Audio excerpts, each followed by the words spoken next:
അതുപോലെ ബാലഗോപാൽ ജയിച്ചിരിക്കുന്നു. അദ്ദേഹം സീനിയറായിട്ടുള്ള ഒരു പാർട്ടി അംഗമാണ്, മന്ത്രിയായിരുന്നു, ധനകാര്യമന്ത്രിയായിരുന്നു. അപ്പോൾ പാർട്ടിയിൽ ശക്തനായ ഒരു നേതാവ് തന്നെ. അതുപോലെ സജി ചെറിയാൻ ജയിച്ചിട്ടുണ്ട്.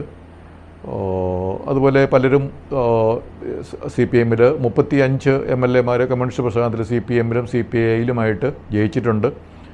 അപ്പോൾ കമ്മ്യൂണിസ്റ്റ് പ്രസ്ഥാനങ്ങൾ ഇല്ലെന്നാകുമെന്ന് നമുക്ക് പറയാൻ പറ്റില്ല.